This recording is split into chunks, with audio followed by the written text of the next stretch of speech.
लिपुलेख पासमा चीनले मिसाइल हानेको भारतीय मिडियाको दाबी। भारतभर चल्यो खैला बैला। काश्मीर समस्यामा संयुक्त राष्ट्रसङ्घले कुनै भूमिका नखेलेको ग्रेटर नेपालको आरोप। संसारभरका उपनिवेश तत्काल खारेज गर्न संयुक्त राष्ट्रसङ्घलाई आग्रह। आफ्नो भूमिमा चीनले पुल बनाएको भन्दै भारतमा रुवाबासी सुरु।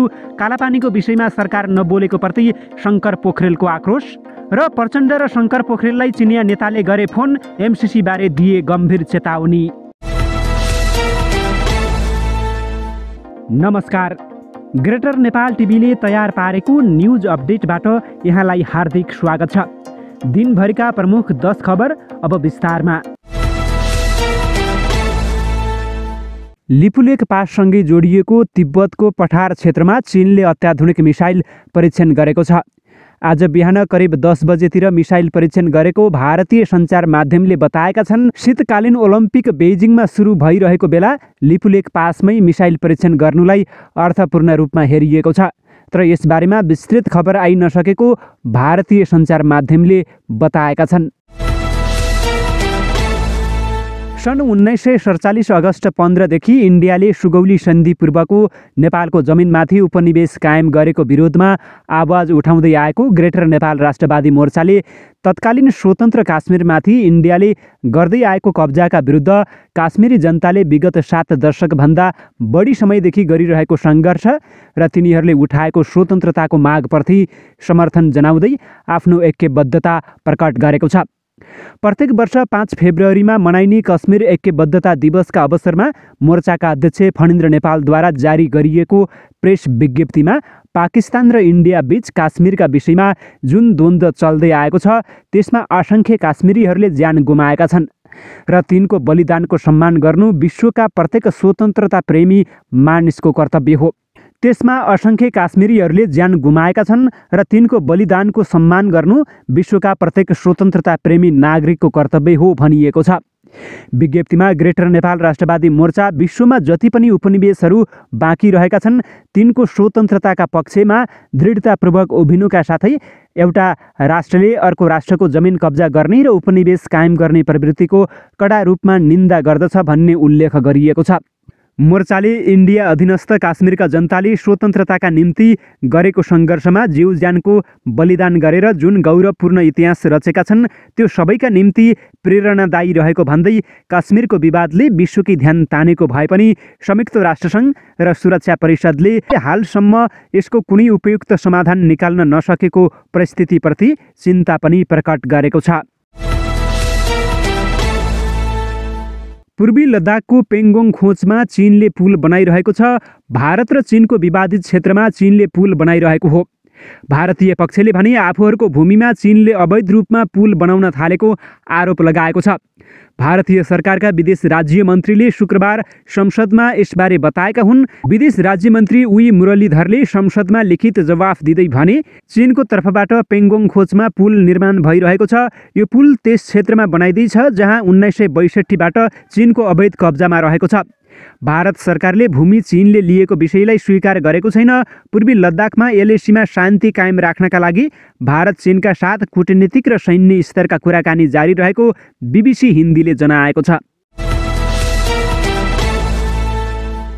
नेकपा एमालेका महासचिव शङ्कर पोखरेलले भारतले नेपाली भूमिमा सडक बनाउँदा पनि गठबन्धन सरकार बोल्न नसकेको आरोप लगाएका छन्। शनिबार सुनसरीमा आयोजित अगुवा कार्यकर्ता भेला तथा वृहत पार्टी प्रवेश कार्यक्रममा बोल्दै महासचिव पोखरेलले भारतले कालापानी, लिपुलेख तथा लिम्पियाधुरामा सडक बनाउँदा पनि गठबन्धन सरकार बोल्न नसकेको आरोप लगाएका हुन्। उनले 5 दलीय गठबन्धन स्वार्थले बनेको बताउँदै यसलाई आगामी निर्वाचनमा जनताले देखाइदिने बताएका छन्।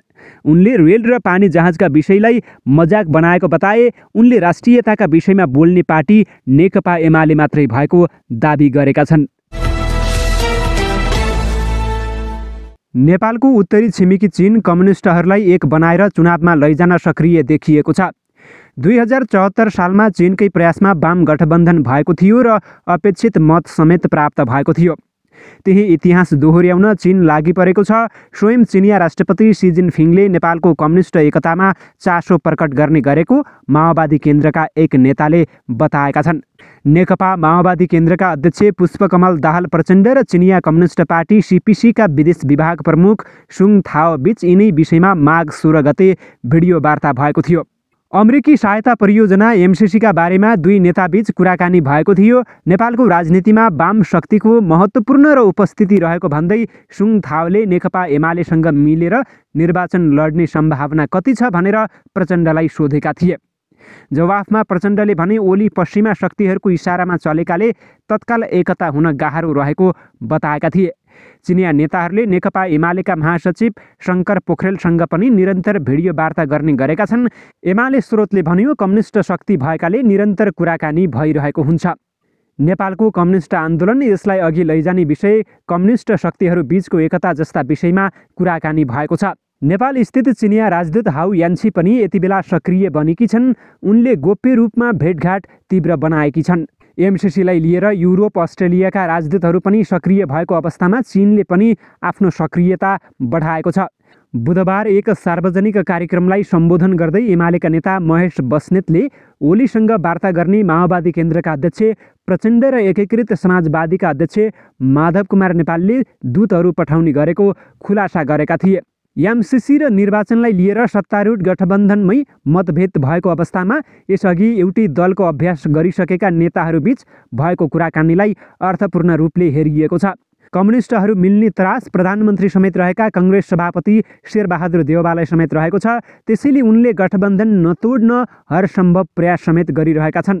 कथम कदाचित गठबन्धन तोडिएमा यसअघि जस्तै ओली प्रचण्ड र नेपाल मिलेर चुनाव लड्ने सम्भावनालाई देउवाले निकै नजिकबाट हेरिरहेका छन्।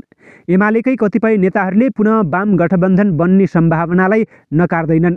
यद्यपि अहिलेको सत्तारूढ गठबन्धनलाई कुनै हालतमा तोड्ने या कमजोर बनाउने उनीहरूको रणनीति अन्तर्गत यस्तो मिडियाबाजी पनि भइरहेको चर्चा चलेको छ।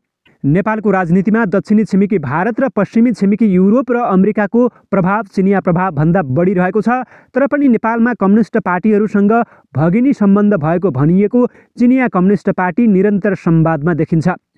नेकपा सत्तामा रहँदा नेपालमा चिनिया प्रभाव बढेको विज्ञहरूले बताउने गरेका थिए।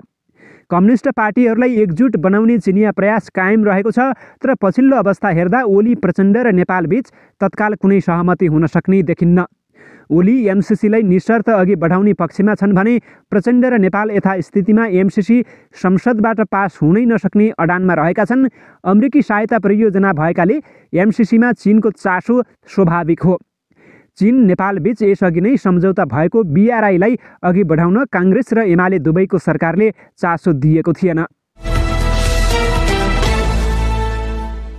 प्रतिनिधि सभाको आगामी बैठक माघ 26 गते बोलाइएको छ।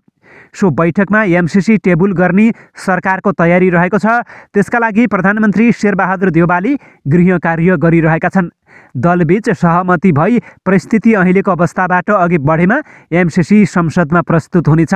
संसदमा एमसीसी टेबुल अर्थमन्त्रीले गर्नुपर्छ। अर्थमन्त्री जनार्दन शर्मालाई यति बेला कोरोना सङ्क्रमण पुष्टि भएको छ।